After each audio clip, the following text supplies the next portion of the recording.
Yes guys, welcome back to another Fantasy Football Fix YouTube video. My name is FPL Nacho and in today's video we are looking at the best Game Week 29 free hit draft, as well as covering off some of the best differentials and those players that are absolutely essential. So as always, if you're new around here, please do consider dropping a like and smashing that subscribe button.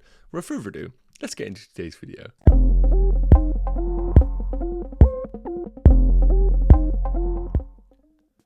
So first up, I thought it would be really important to take a look at some of those differential midfielders. We're going to come onto my draft in a minute where I'm going to cover off the midfielders that I think just you can't go without. So there are a few spots available that we need to look at some real upside picks, because that's the fun of the free hit in Game Week 29, where our opportunities are going to really be above those other managers that haven't activated it. And I've selected 4 players here, 2 from West Ham in the shape of Kudus and Paqueta, and 2 from Nottingham Forest in Gibbs White and Elanga.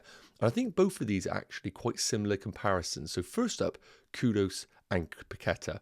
Big thing that we need to note, West Ham are playing on the Thursday night before their Sunday game in that Europa League. So if that game goes to extra time and penalties, then we might need to have some concerns about a West Ham midfielder. But as of right now, I do think they are good selections. Now, both similar-ish prices, Kudus at 6.8 and Paqueta at 6. But to be honest with you, if you're on a free hit, money is not an issue because there are very few premiums that we need in our drafts. There's no Mo Salah, no Haaland, no De Bruyne, so money isn't the problem.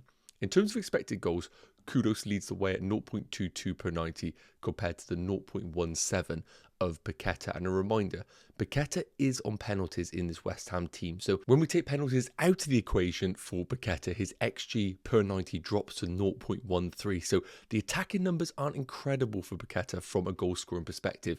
And you can also see in the expected assists, this is where he does come into his own at 0.23 per 90 compared to Kudus's 0.12. So in terms of the both, I think Kudus is probably the more exciting pick. However, I do think Paqueta is a safer choice just because he's on penalties and he does have guaranteed game time in that West Ham team. Now, in terms of the Nottingham Forest players, again, we have a very similar situation here. Gibbs White is the one that we'd expect to be on penalties, but Elanga's underlying numbers are the ones that are really attractive. 0.29 XG per 90 is really solid for Elanga, and also 0.25 expected assist. He is by far and away the best Nottingham Forest attacker. The big problem with Elanga is his minutes. Prior to Game Week 28, he was Mr. Consistent in that Forest team with a few early substitutions. But last week we saw him only play 25 minutes from the bench. And it does start to ask questions about whether he is a minutes risk going into Game Week 29. And when we're building a free hit team, the one thing that we cannot compromise with is minutes risk. We need the players to be guaranteed starters to really get the full potential of the free hit. And Elanga's issue is minutes.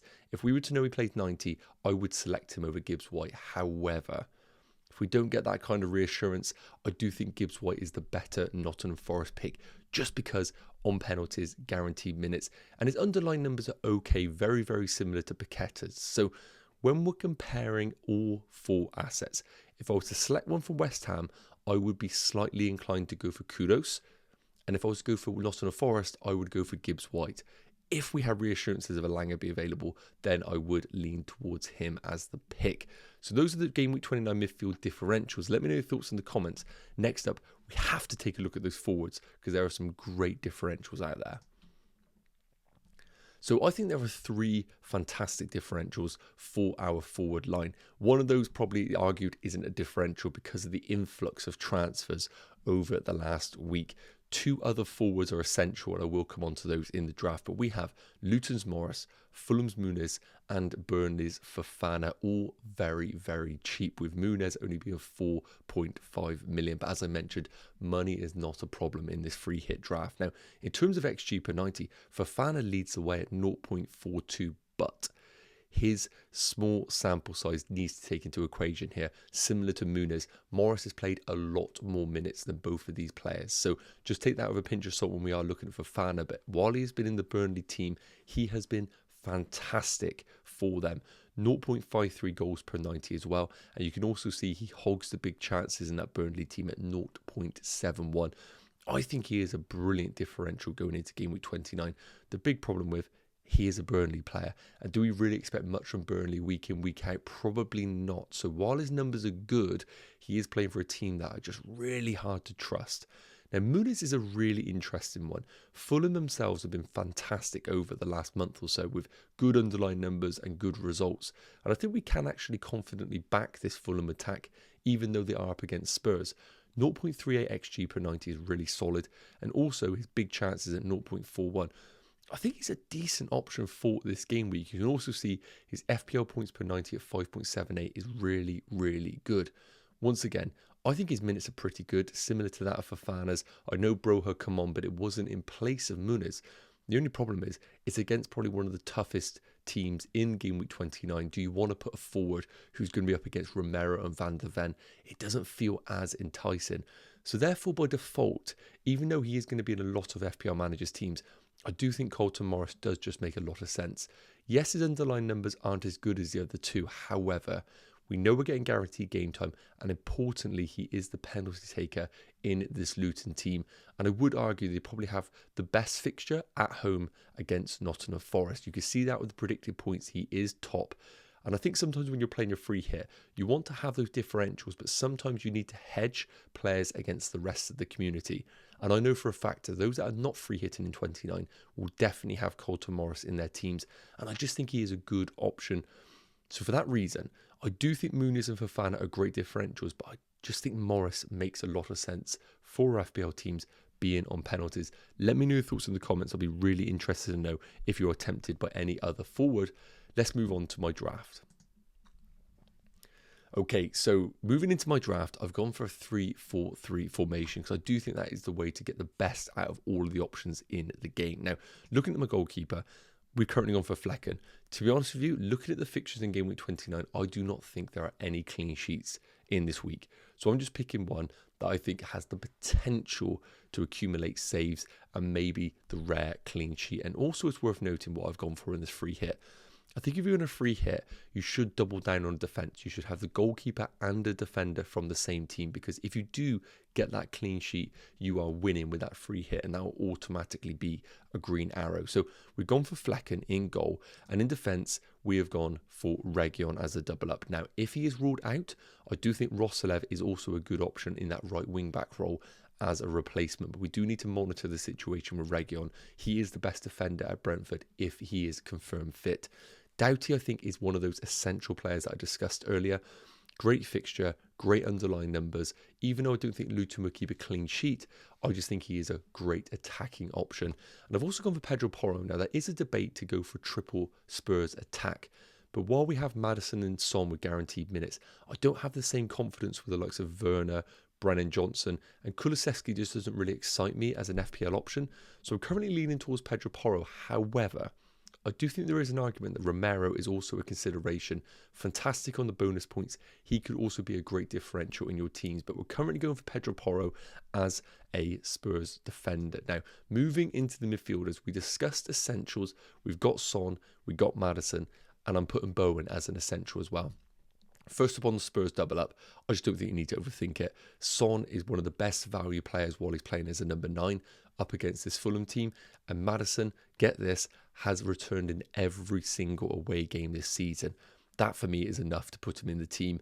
Jarrod Bowen's the big one. We need to monitor Thursday night in that Europa League game, see how he gets on, see how West Ham get on, because if they do incur injuries, that is going to probably take away the attacking threat of Bowen as an option. So he's in the team. I do still think he's the best West Ham option, but I need to monitor that one closely.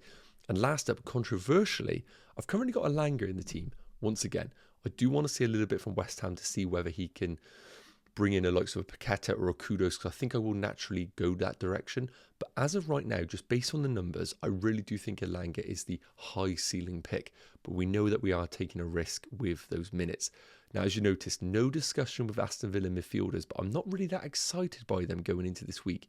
It is an okay fixture for them, of course, against West Ham. But Leon Bailey playing Thursday night and then the weekend, I don't have full confidence on those minutes. And outside of that, I don't think there are any other midfielders that we can consider from Aston Villa outside of Douglas Luiz. But with the injury to Kamara and the suspension to McGinn, I think we're going to see a really, really defensive Douglas Luiz in this game week, and therefore I don't think he's a fantastic option. And realistically, Douglas Luiz at home is where his real value lies. So that is the midfield right now, but I do think the Elanga spot is up for grabs. And last up, the forwards.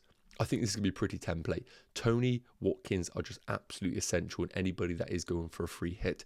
Yes, Visser could be a consideration, but I just don't really like the minutes with him having early substitutions, and we have gone for Colton Morris just because we know him being on penalties, a good fixture, and as I mentioned, it is a hedge against all of the other managers that have brought him in who aren't free hitting. Don't really think we need to overthink the decision on forwards. Now, looking at the bench, I don't really think there are many exciting options outside of that 11. Gone for Kaminsky, and the one thing I will say is, going back to the point of doubling up on the defence, you could go for Kaminsky and Doughty. I do think that's another alternative direction if you really don't fancy the Brentford defence. So Kaminsky's in. Currently got Leon Bailey on the bench, but again, I need to monitor Thursday night. Kufau is just a cheap, guaranteed minutes pick in that West Ham defence. And Robinson, again, I don't see any clean sheets. So I'm looking at the defenders that have upside. And I think Robinson is one of those few defenders that can get attack and returns. I also like Nico Williams at Nottingham Forest if you want to go there as an attacking option. But that is the current Game Week 29 free hit draft. My chip is active, and I will update you anytime I do make changes to this team. But let me know your thoughts in the comments. I'll be really interested to know what players you would include. So last up, I thought it would be really helpful for those that are free hitting in Game Week 29 to show you the predicted points based on Fantasy Football Fix's algorithm. Because end of the day, the players at the top of this list should realistically be in our teams. And I already see a few that aren't in that free hit draft. So Son leading the way at 4.3. And I do think he is the best captaincy option this game week. I don't think we need to overthink it with Son. He is the number one pick. But close second is going to be Ivan Toney with 5.2 predicted points. Brentford themselves haven't been brilliant, but Tony is always the talisman in that team, guaranteed minutes and on penalties. I do understand if managers want to captain him going into that game week. And of course, Watkins third at 4.8. Villa just probably not putting in the best performance ahead of a free hit, losing 4-0 to Spurs, but I do think it was a little bit dependent on that red card, why the scoreline was so big. I still have full confidence in Watkins and Aston Villa, but not enough to put the captaincy on him. Some other outstanding names, we've discussed Morris already, and Bowen, Kudos and Doughty, but interestingly Douglas Luiz is appearing on the list at 4.1 predicted points. For me, the injuries to Villa is enough for a reason to avoid Douglas Luiz. If it was a game at home, then I definitely would be considering him, but being on penalties, that is always a big factor. So those are the top scoring players for Game Week 29 based on our algorithm, and that is going to wrap up today's video. Thank you so much for tuning in. Let me know your thoughts on the Game Week 29 free hit draft. Who are your essential players and your current draft? It'd be interesting to see what they are. As always, make sure you do drop a like and smash that subscribe button, and I'll see you in the next video. Take care. Cheers.